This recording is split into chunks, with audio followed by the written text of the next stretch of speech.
អូខេហ្នឹងហើយអ្នកនរសម្រាប់ខែហ្នឹងផងដែរគឺការធ្វើម៉ាន់វ៉ាសម្រាប់ម៉ាន់វ៉ាហ្នឹងខ្ញុំនឹងកាត់ទៅជា4ថ្ងៃឬក៏3ថ្ងៃហើយព្រោះខ្ញុំនឹងចំណាយពេលផ្សេងទៀតហ្នឹងខ្ញុំទៅយកធ្វើគ្រប់ VIP គឺរឿងរ៉ាវរ៉ាសាធីវិញម្ដងដែលរឿងហ្នឹងគឺខ្ញុំគិតថាជារឿងដែលខ្ញុំចូលចិត្តបំផុតជាងគេហើយវាមានទាំងតួឆៅមានល្បិចគេកោខ្លាំងហើយក៏វាមានផ្ដល់ការតស៊ូឲ្យមកដល់យើងផងដែរវា best តែម្ដងខ្ញុំថា best អ្នកនរដឹងហើយអ្នកនរមើលរឿងខ្ញុំធ្វើអាហ្នឹងគឺរឿងខ្ញុំចូលចិត្តទេប៉ុន្តែមិនមែនតានេះទេបើខ្ញុំធ្វើបានច្រើនអីចឹងទៅអាហ្នឹងក៏ខ្ញុំអាចថាបញ្ចេញ free ឲ្យគ្នាយើងមើលដែរប៉ុន្តែវារយៈពេលយូរទៀតចឹងណាគាត់ថាការធ្វើហ្នឹងគឺវាពិបាកណាស់នេះពិបាកខ្លាំងចឹងបានបើដាក់គ្រប់វិភាគទៅក៏មានការ support មកកាន់ខ្ញុំផងដែរអូខេហ្នឹងហើយឥឡូវយើងបន្តទៅការស្វែងរបស់យើងតែម្ដងទៅចឹងខ្ញុំនិយាយប៉ុណ្្នឹងហើយ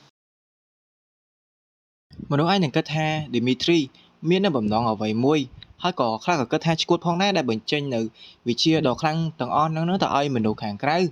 ប៉ុន្តែសម្រាប់ Ares គេដឹងច្បាស់ថានេះគ្រាន់តែជាវិជាថ្នាក់ដំបូងឬក៏មូលដ្ឋានសម្រាប់ទឹកដី Dimitri តែប៉ុណ្ណោះវាមានអ្វីពិសេសជាងនេះទៅទៀតគេក៏សួរខ្លួនឯងដែរថា Roman Dimitri នេះគឺជាមនុស្សបែបណាឲ្យប្រកបដូចជាព្រះអញ្ចឹងប៉ុន្តែនៅទីនេះបើសិនជាមានអ្វីបន្តឲ្យគេអាចរៀនបានគេនឹងបន្តនៅទឹកដី Dimitri មួយនេះ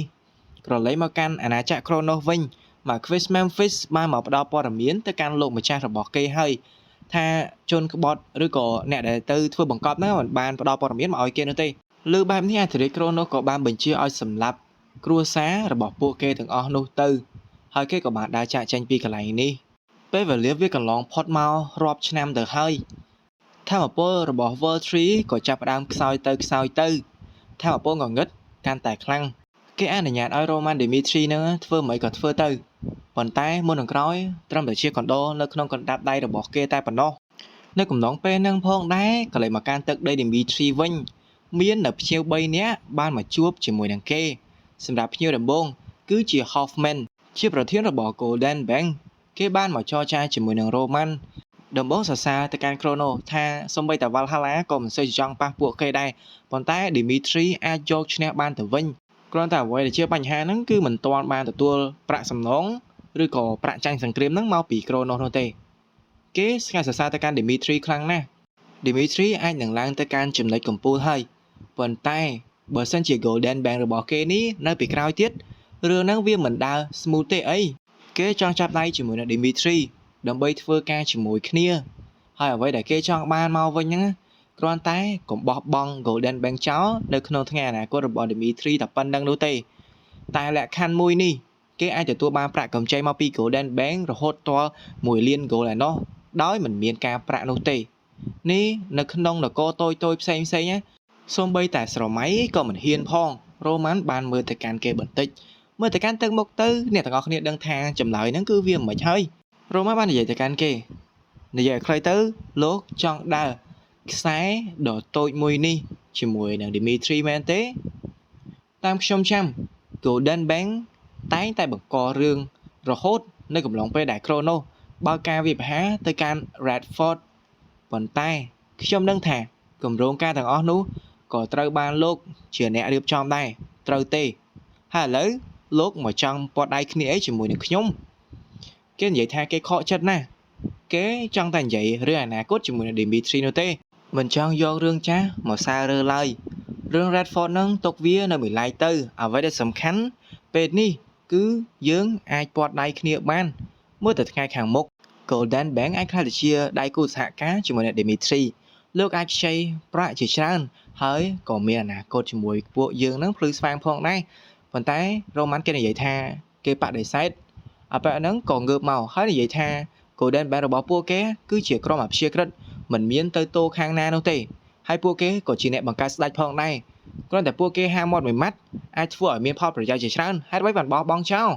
Roman ក៏និយាយថាទំនាក់ទំនងជាមួយនឹងលោកមិនចាំបាច់ឡើយ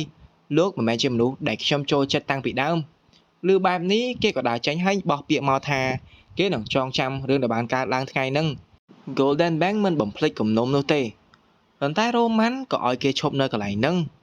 គេថាគេនោះគឺយល់ច្រឡំធំហើយតើលោកគិតថាលោកអាចមកបញ្ចេញចង្កូតរបស់លោកហើយគិតថាដើរចេញទៅដោយមានជីវិតគេរៀងភ័យអីបែរជានិយាយថាមិនមកហៅសម្រាប់ខ្ញុំវិញខ្ញុំ Hoffman គឺជាប្រធានរបស់ Golden Bank បើសិនជាខ្ញុំស្លាប់ Golden Bank មិនលើកលែងឲ្យទេតែ Roman ក៏និយាយថាគិតថាខ្ញុំខ្វល់តើលោកដឹងទេ ថាគេឈ្មោះរបស់ខ្ញុំនៅក្នុងទ្វីបមួយនេះមានឈ្មោះអីលើកនេះខួរក្បាលរបស់គេនឹងសាររើមកវិញហើយគឺជាបិសាចនៅក្នុងសមរភូមិនឹងឯងពេលនេះគឺគេឆ្លើយថាគេនិយាយខុសហើយរ៉ូម៉ាន់ក៏ឲ្យក្តារមួយទៅកាន់គេនិយាយថាបើសិនជាមិនចង់អស់ជីវិតនៅទីនេះទេយើងមានលក្ខខណ្ឌ1លានហ្គោលដូរមួយជីវិតហ្នឹងគឺជាលក្ខខណ្ឌដែលខ្ញុំអាចផ្ដល់ឲ្យអាប៉ែហ្នឹងក៏យល់ព្រមភ្លាមតែម្ដងប្រហែលម៉ោងក្រោយមកហ្នឹងគឺអ្នកបន្ទាប់ហ្នឹងបានមកជួបជាមួយនឹងរ៉ូម៉ាន់គេនោះគឺជា Edwin គេចង់សួររ៉ូម៉ាន់របស់យើងពាក់ព័ន្ធអំពី Upper Energy Core គឺជាកន្លែងដែលផ្ទុកថាមពលនៅផ្នែកខាងលើនឹងឯងតាមដែលគេបានមើលការបកស្រាយរបស់រ៉ូម៉ាន់នោះមាននៅចំនួន3 Upper Lower ហើយនិង Middle សម្រាប់ Middle សម្រាប់ Mage ចំណែកឯ Lower ហ្នឹងគឺសម្រាប់ Aura Swordsman ប៉ុន្តែនៅមានចន្លោះខាងលើហ្នឹងបើសិនជាគេដឹងនៅវិធីច្បាស់លាស់អាចនឹងយកមកប្រើជាមួយនឹង Magic បានអាចចាត់ទុកថាជារបបកំហើញថ្មីនៅក្នុងវិថីរបស់ Magic នឹងផងដែរលើបែបនេះរ៉ូម៉ាន់រៀងញញឹមបន្តិចហើយក៏ដឹងថាគោលបំណងរបស់គេហ្នឹងវាយ៉ាងម៉េចដែរគឺមកហ្នឹងចំតែម្ដងរ៉ូម៉ាន់គេនិយាយថាទោះបីជា Dimitri ហើយនិង Hector បានរួបរวมគ្នាជា Alliance មែនឬក៏ជាសម្ព័ន្ធមែនប៉ុន្តែប៉ុណ្ណឹងវាមិនគ្រប់គ្រាន់សម្រាប់គេបញ្ចេញនៅរឿងសម្ងាត់ពាក់ព័ន្ធជាមួយនឹង Upper Energy Core បាននោះទេគេក៏និយាយថាខ្ញុំដឹងថាការដែលខ្ញុំចង់បាននេះវារៀងឆៅពេកប៉ុន្តែពេលដែលបង្ហាញនៅរឿងមួយនេះហើយខ្ញុំនឹងមានផ្ដល់អ្វីមួយទៅវិញអ្វីដែលគេចង់និយាយទៅកាន់រ៉ូម៉ាន់ហ្នឹងគឺចង់ទៅ Heavenly Palace Magic Tower ដើម្បីស៊ើបអង្កេតដើម្បីស្រាវជ្រាវអំពីវាហើយអ្វីដែលគេទទួលបាននឹងយកមកជូនទៅក្នុងទឹកដី Dimitri ដូចគ្នាដែរ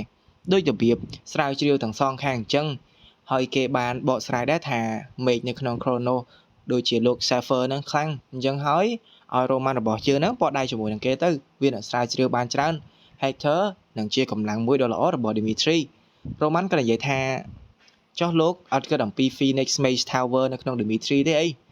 ពួកយើងមិនអាចស្រាវជ្រាវអំពី Upper Energy Core ហ្នឹងបានមែនគេក៏ឆ្លើយថាមិនមែនទេខ្ញុំដឹងថា Phoenix Mage Tower គឺខ្លាំងប៉ុន្តែបើពួកយើងស្រាវជ្រាវទាំងសងខាងល្បឿនរបស់វានឹងកាន់តែលឿនជាងនឹងទៅទៀតរ៉ូម៉ាន់ក៏ហៅ Edwin ទៅកន្លែងមួយទីតាំងនោះគឺ Phoenix Tower នឹងឯងមកជួបជាមួយនឹង Felix គេដំបូងរៀងភាំងដែរព្រោះឯងមិននឹកស្មានថាលោកម្ចាស់របស់គេនឹងមកទីហ្នឹងនោះទេបូករួមជាមួយនឹង Edwin ទៅទៀតមុននឹងបាននិយាយទៅកាន់លោកម្ចាស់របស់គេរួចហើយពេលនេះក៏បាននិយាយទៅកាន់ Edwin ថាលើថា Edwin ហ្នឹងទៅ Heavenly Palace ហើយក៏បានបង្កើននៅសមត្ថភាពរបស់គេដែរឡើងទៅដល់ Fifth Circle ឬក៏រង្វង់5គេបានអបអរសាទរ Edwin ហ្នឹងក៏ទទួលការបញ្ចូលអ្វីហ្នឹងអីចឹងទៅ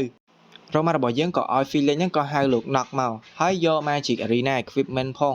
ពួកគេក៏បានទៅទីលានដើម្បីតេស្ត Magic Edwin គេរៀងប្លែកដែរហើយរ៉ូម៉ាន់ក៏ប្រាប់ថានៅទីនេះសុទ្ធតែមានវត្តដើម្បីទប់ទល់ជាមួយនឹង Magic ហើយដូច្នេះលោកប្រើ Magic របស់លោកតាមដែលអាចធ្វើបានទៅបញ្ចេញមកអស់កម្លាំងមិនបាច់ទប់អីនោះទេគេដល់លើអញ្ចឹងទៅក៏គេនឹងចង់បង្ហាញឲ្យរ៉ូម៉ាន់ហ្នឹងដឹងថាគេពិតជាមានសមត្ថភាពដែរ Fifth Circle Thunder Cannon ជាមួយនឹង Magic របស់គេនឹងដាក់មកពងទៅក៏ធ្វើឲ្យមានការផ្ទុះនៅតុក្កតានៅកន្លែងហ្នឹងអីចឹងណាហើយក៏គិតថាសមត្ថភាពមកគ្រប់គ្រាន់ហើយដើម្បីបង្ហាញឲ្យរ៉ូម៉ាន់ឃើញនោះរួចមករ៉ូម៉ាន់ហ្នឹងក៏ឲ្យលោក Knock ចូលមកម្ដងគេស្ដាប់តាមលោកម្ចាស់របស់គេ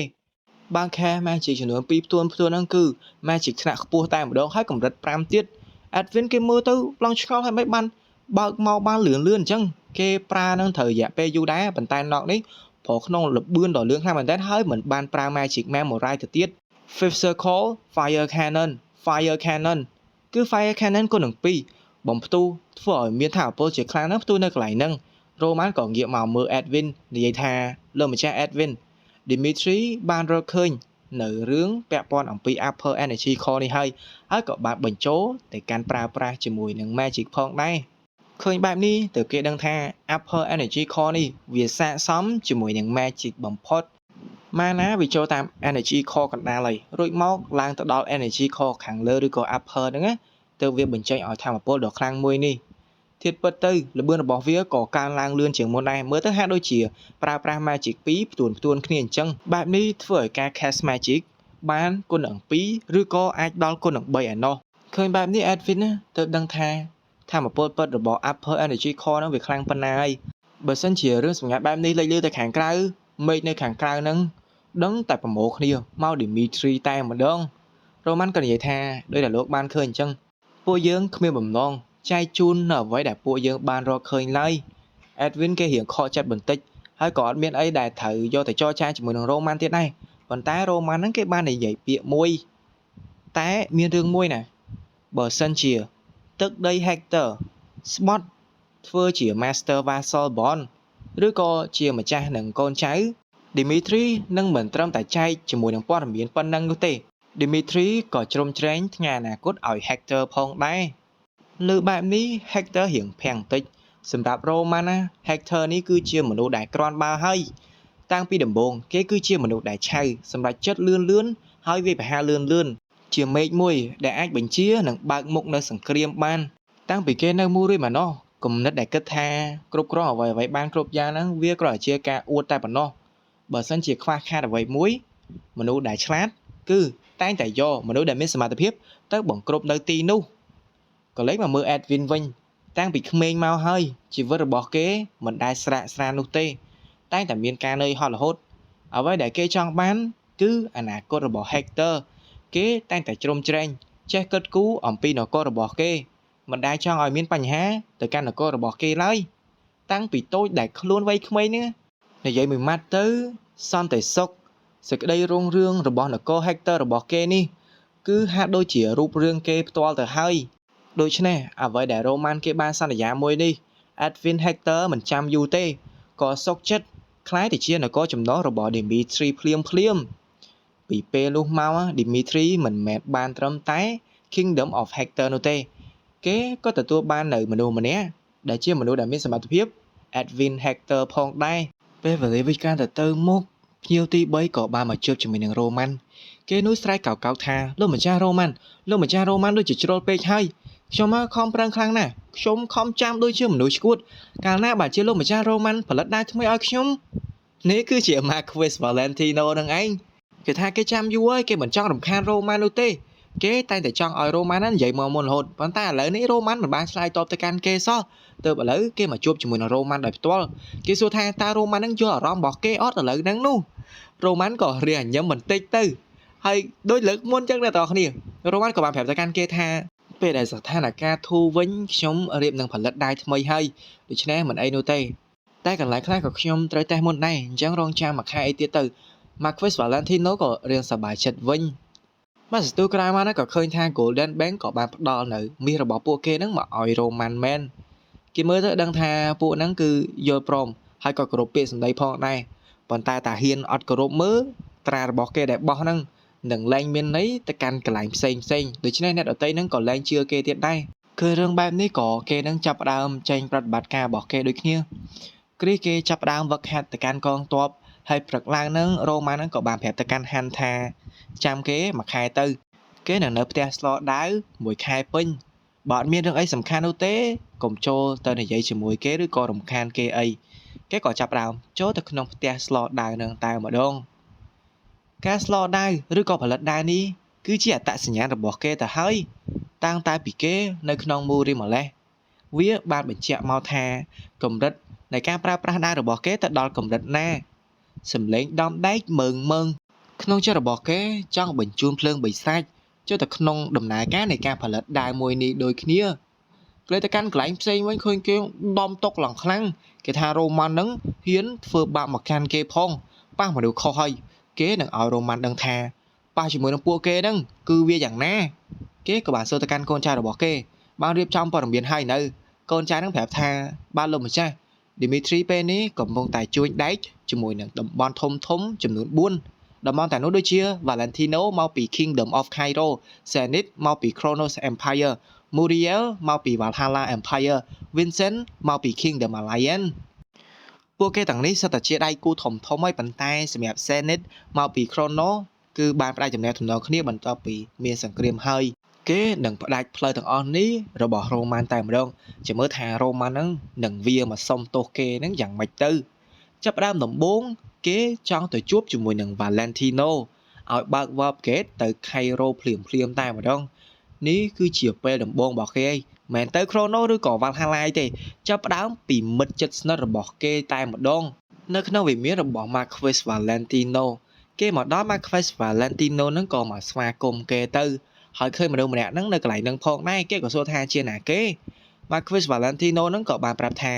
នេះគឺជា Count Fabius គាត់ហ្នឹងក៏រៀងអោនគោរពអីផងដែរ